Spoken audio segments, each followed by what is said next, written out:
had an irrational fear of our basement, though if I do say so myself. Our basement was kind of scary. For a kid it was a pretty big basement. There was an L-shaped couch right in the middle of the basement that sat right in front of a wooden support column. In front of the couch was the big old bow TV we had down there, which had all of our video game consoles plugged into. The layout of the basement was set up as a big circle that went around the couch. Basically there was a booth and table in one corner, an old bar in the other corner, which had the door to the laundry room behind it, and then in the other corner closest to the stairs was the doorway to my dad's little workout room. My dad rented out the upstairs of the house to an old lady named Ruth, so we only had access to the first floor and the basement. My dad would usually hang out in the living room on the first floor, hence why our video games were all downstairs on the crappy TV, because our dad didn't really hang out down there. I'm the youngest sibling. I have two older brothers. I was anywhere from 6 to 8 years old when this happened. My older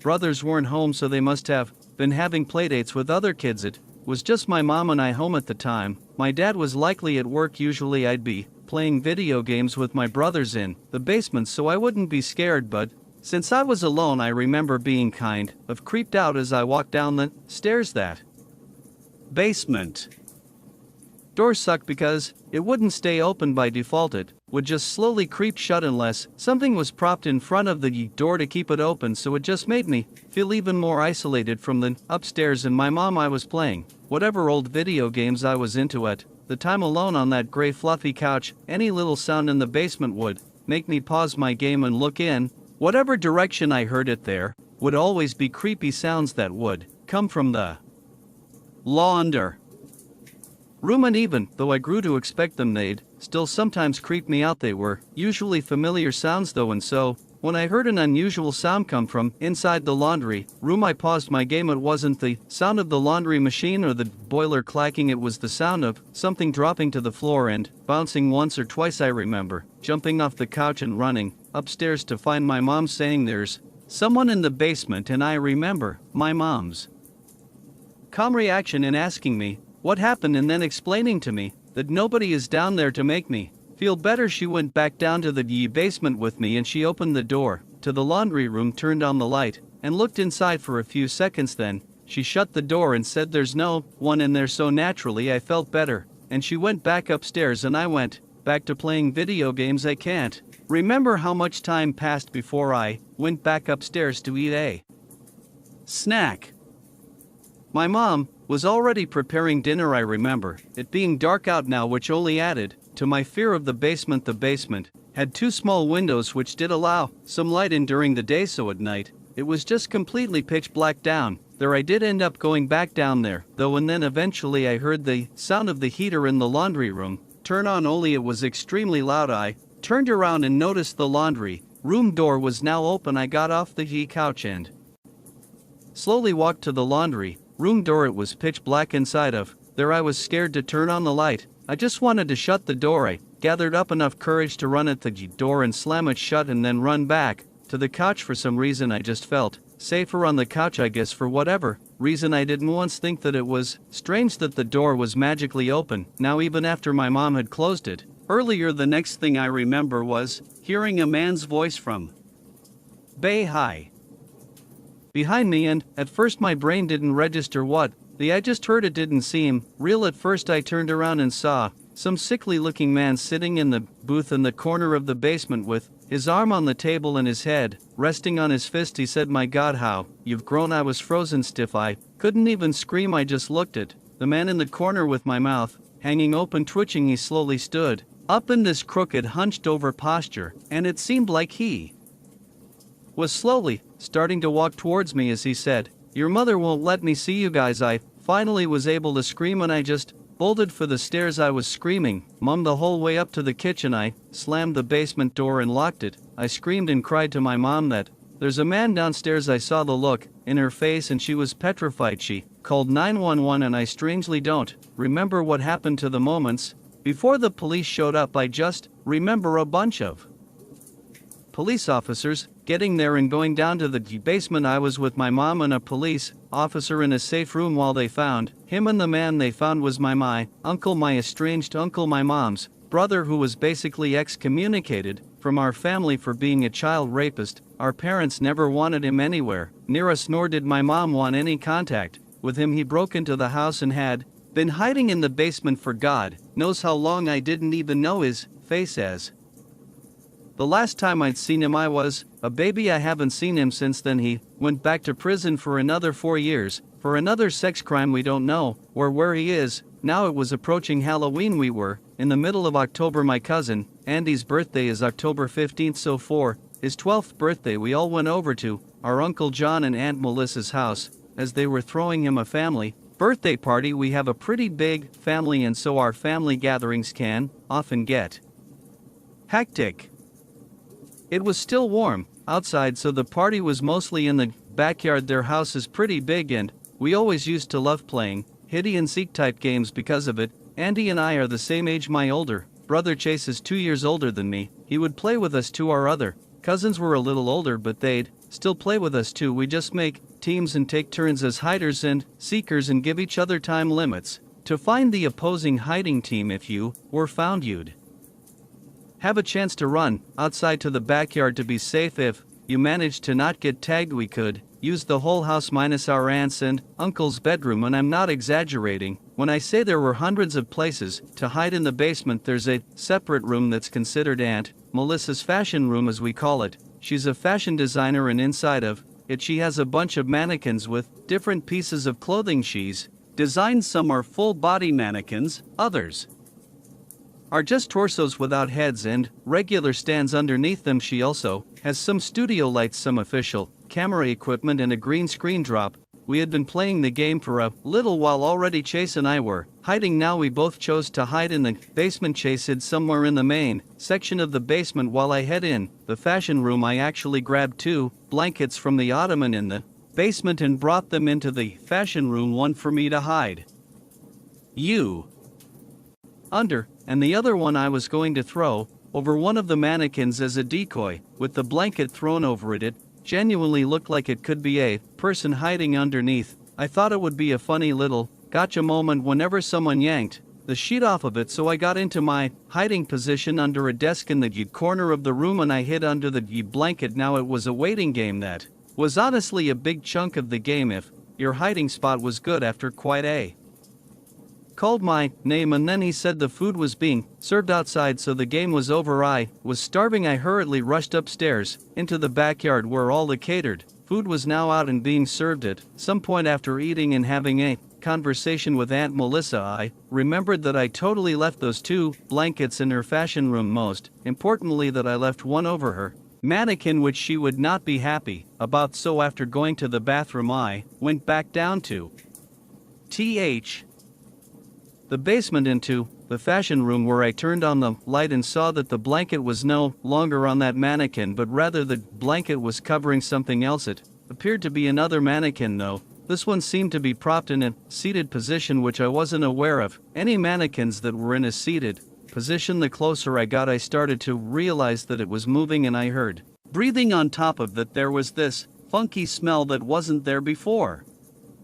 Though was a person under there, but who? I laughed and said who was that. They didn't answer. I felt this feeling of uneasiness growing in my stomach. I looked down to see if I could see the shoes they were wearing, but what I saw was the bare feet of a black person. Nobody at this party was black. Back I turned and headed for the door. I rushed back outside and said to my uncle to call the police. There's someone in the basement. Others overheard me and panic quickly ensued. My uncle and a few others rushed down to the basement. I followed behind. When we got to Melissa's fashion room, the blanket was now on the floor, and whoever was underneath it was gone. I swore up and down someone was just underneath it. Explaining the bare feet and the smell, a bunch of family members searched the whole house, and ultimately Ely, my uncle, called the police, taking my claims very seriously. When the police showed up, it was kind of a whole scene, and everyone at the party was concerned. Neighbors even came out to see if everything was okay. Every possible hiding place was checked, and no one was in the house. I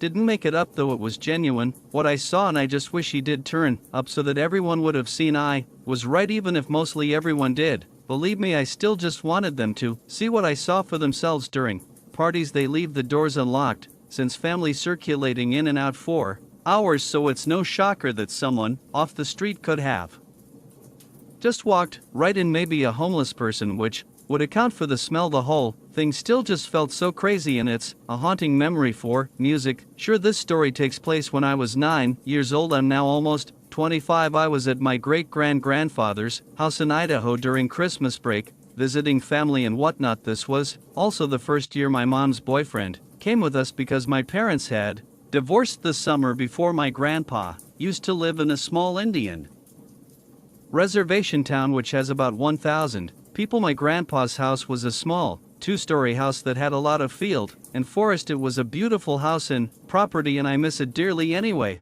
About a day after we got there, my aunt, uncle, and cousins who lived in the same town as us came and surprised us by driving 10 hours to visit with us, as well, after telling us they weren't going to be able to because of work. It was fun, because at the time my cousins and I were close. One night my uncle, my step-a, and my cousin who lived just next door to my grandpa came over and visited with everybody. The grown-ups started talking grown-up talk, so me and my cousin Sam, who was 9, Evan, who was 12, and Kennedy, who was 10, decided to go downstairs to the basement and play our monster game. The way this game was played is where Sam and Evan were monsters and they hid down in the basement with the lights completely off, and then Kennedy and I would have to find them. They would make 2 minutes, and then we went downstairs to find Sam and Evan. Kennedy went down first and we started looking for them. We just did our normal thing. For this game it was completely pitch black downstairs. The only light down there was the pellet stove, and the moon shining through the window. Although we knew it was just our cousins hiding, it